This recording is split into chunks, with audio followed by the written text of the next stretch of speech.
Alors quoi? Quel conseil ai-je pour les diplômés? Certainement, je veux que vous demandiez un travail à SolarCity ou Tesla ou SpaceX. Et sinon, si ça ne marche pas, pour une raison quelconque, alors postulez des emplois dans d'autres entreprises dans ce domaine, ou essayez de démarrer une entreprise. Si vous étudiez l'ingénierie et vous voulez comprendre comment concevoir de nouvelles choses, alors il est relativement facile de créer une entreprise. Vous avez juste besoin de quelques personnes partageant les mêmes idées avec toi. Je dois dire que le secteur spatial c'est assez difficile de commencer une entreprise dans le secteur spatial, parce qu'il faut une entreprise à forte intensité de capital. Donc il peut être préférable de faire quelque chose dans l'énergie solaire ou de le faire dans les voitures. Faites-le en tant que fournisseur de composants pour les voitures ou quelque chose comme ça. Musk a des diplômes universitaires en affaires et en physique, mais SpaceX est sa première entreprise dans l'aérospatial. Comment avez-vous acquis l'expertise nécessaire pour être le chef, être officier de technologie d'une compagnie de fusée? Eh bien, j'ai une formation en physique, c'est utile comme fondement. Et puis je lis beaucoup de livres et j'ai parlé à beaucoup de gens intelligents. Il ne faut pas simplement suivre la tendance. Vous avez peut-être entendu dire qu'il est bon de penser en termes d'approche physique comme premier principe que plutôt raisonner par analogie. Vous réduisez les choses au maximum, les vérités fondamentales que vous pouviez imaginer, et vous raisonnez à partir de là. Et c'est un bon moyen de savoir si quelque chose a vraiment du sens ou si c'est juste ce que tout le monde fait. Et il est difficile de penser de cette façon. Vous ne pouvez pas penser de cette façon à propos de tout, ça demande beaucoup d'efforts. Même si vous essayez de faire quelque chose de nouveau, c'est la meilleure façon de penser. Et ce système était développé par des physiciens pour comprendre des choses contre-intuitives, comme la mécanique quantique, donc c'est vraiment une méthode puissante. Et je veux savoir, quelle est la chose qui vous a surpris dans votre vie? Eh bien, je suis simplement surpris à propos de tout, honnêtement. Je ne m'attendais certainement pas à être utile pour ces choses-là. Oui, je sais que je voulais être impliqué dans la technologie, et en fait, la seule raison pour laquelle j'ai démarré une entreprise en 95, c'est une société sur Internet, était parce que je ne pouvais pas l'obtenir. Il y avait seulement quelques sociétés sur Internet et je n'arrivais pas à trouver de travail chez aucun d'entre eux. J'ai essayé de trouver un travail chez Netscape en envoyant mon CV, j'ai essayé de traîner dans le hall, mais j'étais trop timide pour parler à quelqu'un. Et j'étais là, ok, je pense que je vais devoir créer une entreprise, parce que je ne veux pas trouver un travail n'importe où. Merci.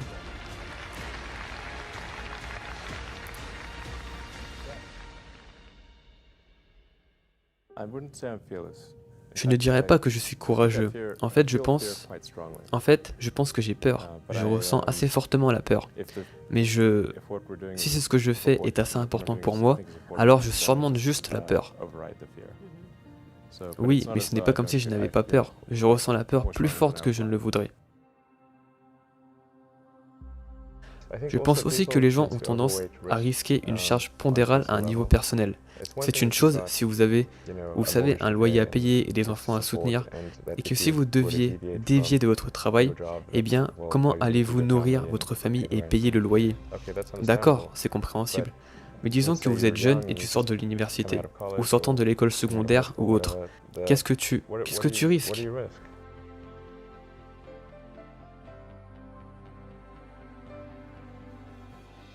Tu sais que tu ne vas pas mourir de faim. Je veux dire, c'est vraiment certainement pas dans cette sorte d'économie moderne. C'est si facile de gagner assez d'argent juste pour vivre quelque part et manger de la nourriture. Je ne sais pas pourquoi les autres ont peur. Ils ont surtout peur de l'échec, je pense.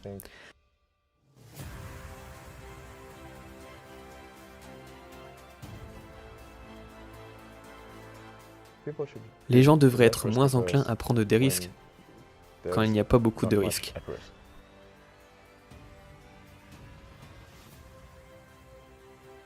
Comment est l'éducation?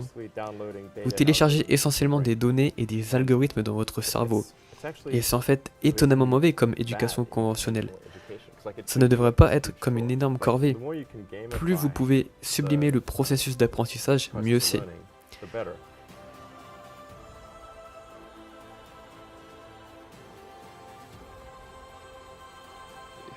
J'ai toujours eu une sorte de légère crise existentielle. parce que j'ai essayé de comprendre qu'est-ce que tout cela signifie, quel est le but des choses.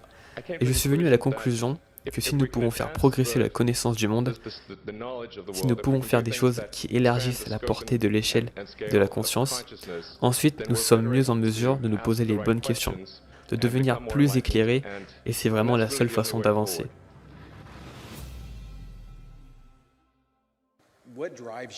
Qu'est-ce qui te motive? Qu'est-ce qui fait que quand tu travailles le matin, tu vois un problème et tu veux le résoudre?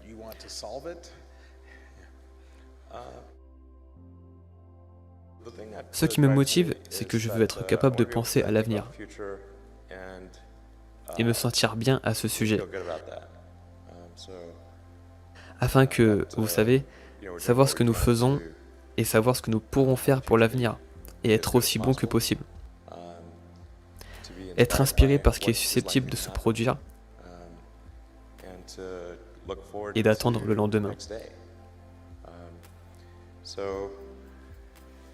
Alors c'est ça ce qui me conduit vraiment. Essayer de comprendre comment pouvons-nous faire, comment est-ce qu'on s'assure que les choses iront bien. C'est le principe sans doublure derrière Tesla et SpaceX. Et je pense que c'est assez important que nous accélérons la transition vers une production durable et sur la consommation d'énergie. C'est inévitable, mais c'est important si cela se produit tôt ou tard.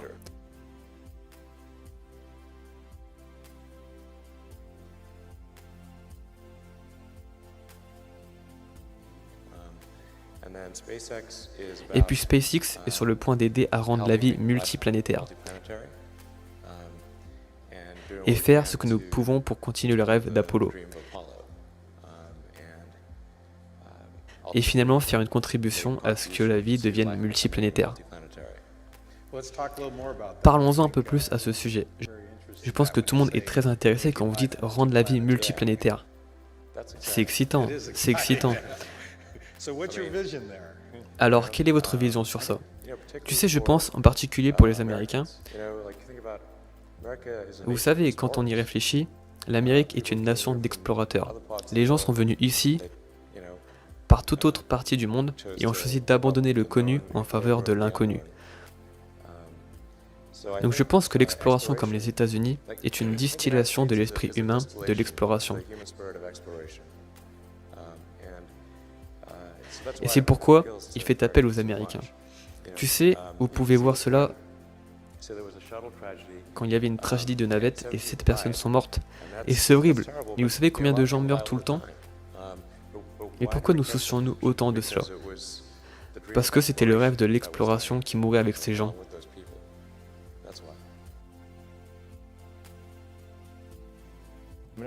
Je veux dire que je pensais à la fois que Tesla et SpaceX échoueraient au début. Tu pensais? Oui, bien sûr. Vraiment, bien sûr.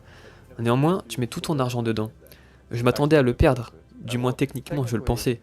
Je me disais que je vais prendre la moitié de l'argent de PayPal.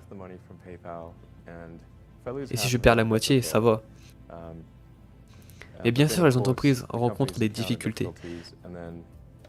Et puis j'ai le choix de soit laisser mourir l'entreprise, ou mettre tout l'argent dans les entreprises. Et donc, je ne veux vraiment pas que les entreprises meurent, donc je mets tout l'argent dans les entreprises. Et puis, j'ai dû emprunter l'argent sous forme de prêt à des amis pour payer des frais. Vous savez, juste chercher une preuve d'une capacité exceptionnelle, et s'il y a un bilan de réalisation exceptionnel, alors il est probable que cela continuera dans le futur.